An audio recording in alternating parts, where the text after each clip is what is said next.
आम्ही प्रश्न 30 दिवस अगोदर देतो आणि आमची अशी अपेक्षा असते की ज्या वेळेला 30 दिवसानंतर आमचा प्रश्न येणार, हा काही काल विचारलेला प्रश्न नाहीये आणि तो प्रश्न लॉटरी देतो, त्याच्यामुळे त्याच्यावरती सविस्तर चर्चा करून आम्हाला अशी अपेक्षा असते की मंत्री महोदयांकडनं ठोस उत्तर येईल। 30 दिवस त्यांच्याकडे असतात ह्या सगळा गोषवारा घ्यायला, त्याच्यावरचे निर्णय घ्यायला आणि 30 दिवसानंतर देखील आता आम्हाला जर असं उत्तर मिळत असेल की याच्यावरती बघावं लागेल, तपासावं लागेल, चर्चा करावी लागेल, तर हे काय मला वाटत नाही विधिमंडळाचं कामकाज बरोबर चाललंय असं मला वाटत नाही। साधा प्रश्न मिलिंद नार्वेकरांनी विचारलेला आहे, कारण याच्या बाबतीमध्ये लोकांच्या भावना तीव्र आहेत। हे जगप्रसिद्ध आहे, हे हॉस्पिटल जगप्रसिद्ध आहे आणि जो प्रवीण दरेकरांनी विचारलेला प्रश्न बरोबर आहे की नावाच्या बाबतीमध्ये जेवढा आग्रह पालकमंत्री धरतायत त्याच्यापेक्षा जास्त आग्रह जर लोकांना सुविधा देण्यामध्ये धरल्या असत्या तर आम्ही देखील सगळ्यांनी मिळून त्यांना सपोर्ट केला असता, परंतु नावासाठी हे सगळं चाललंय। मग यांनी जो विचारलेला प्रश्न बरोबर आहे, तिथे बाजूला ट्रम्प टावर आहे त्यांच्या पुढे, त्याची नावं त्यांना चालतात सगळी, फक्त ही जी काय ऐतिहासिक वास्तू आहेत, ज्या ऐतिहासिक वास्तूला जगप्रसिद्ध मान्यता मिळालेली आहे, अशांची नावं घेऊन त्या सगळ्या सुविधांपासून लोकांचं लक्ष दूर करायचं, या सगळ्या विषयातनं लोकांना बाजूला काढायचं, असं काही षडयंत्र आहे का? त्याच्यामुळे तुमची एकंदर भावना आम्हाला अशी दिसते की हे नाव बदललं नाही पाहिजे। तर जे सचिन भाऊनी विचारलं की जर तुमचं मत झालेलं आहे की या प्रकारच्या नावामध्ये बदल होता का म्हणे, तर आपण सांगून टाका, आपण सक्षम मंत्री आहात, एकदम सरकारचे नावाजलेले मंत्री आहात आणि आपला निर्णय कोण बदलेल अशी तरी आता महाराष्ट्राच्या राजकारणात परिस्थिती नाहीये। त्याच्यामुळे तुम्हाला हा पूर्ण अधिकार असा आम्ही समजतो आणि म्हणून तुमच्याकडनंही आम्ही अपेक्षा करतो।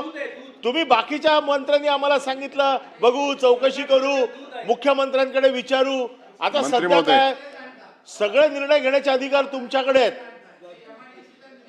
त्याच्यामुळे तुम्ही ह्याच्या बाबतीमध्ये निर्णय घ्यावा अशी आमची मागणी आहे। तो निर्णय आपण आता जाहीर करावा आणि मुंबईतल्या तमाम लोकांच्या मनामध्ये हा जो प्रश्न आहे तो दूर करावा, एवढीच माझी मागणी आहे। मंत्री महोदय, अनिल परब साहेबांनी सांगितलेली वस्तुस्थिती खरी आहे। मुंबईकरांना जे पाहिजे तेच महाराष्ट्र शासन करेल। सभापती महोदय, तिघ जण उभा आहेत, कोणाला बोलायचं आहे सांगा? बच्चू कडू, सभा थोडक्यात विचार, आता 30 सेकंद बाकी आहेत। सभापती महोदय, नार्वेकरजीनं सांगितलं, नार्वेकरजी तुम्ही काय सांगितलं का ते प्लेग आला होता आणि तेव्हा हे रुग्णालय उभं केलं होतं, मग काय दाऊद इब्राहिमनं जर पानपोई सुरू केली काय सोडणार आहे का त्याला?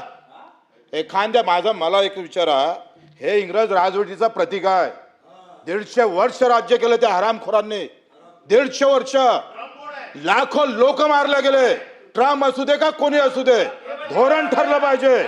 का इंग्रजाचं नाव या राज्यात देशात चालतं कसं? काय कारण आहे? अरे ज्यानं आमचा देश रक्तबांबड केला त्याच्या, मला वाटतं काँग्रेसनं जे आतापर्यंत चालून घेतलं ते चालता कामा नये।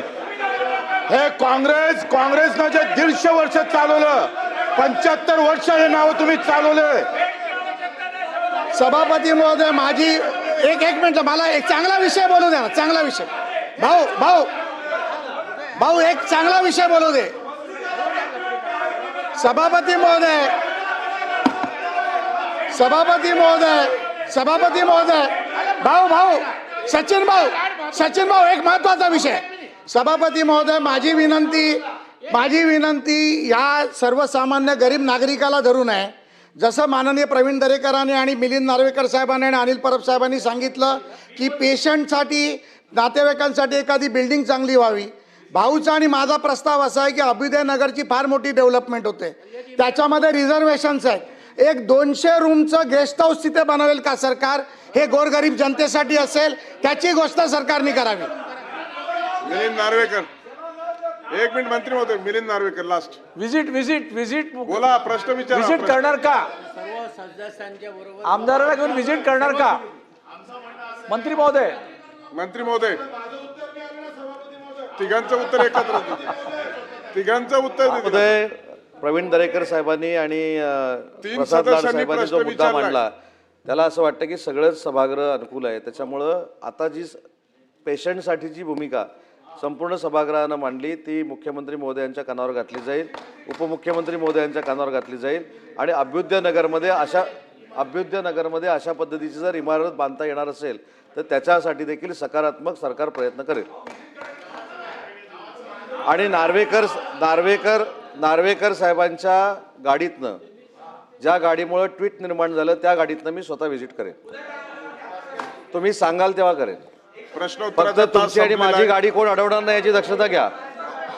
फक्त नाही ऐका फक्त माझं म्हणणं एवढंच आहे की तुमच्या आपलं गाडीत मान्य केलंय, बसल्यानंतर नार्वेकर तुमची गाडी साहेबांनी कोण आपलं. अडवणार नाही याची फक्त दक्षता घ्या.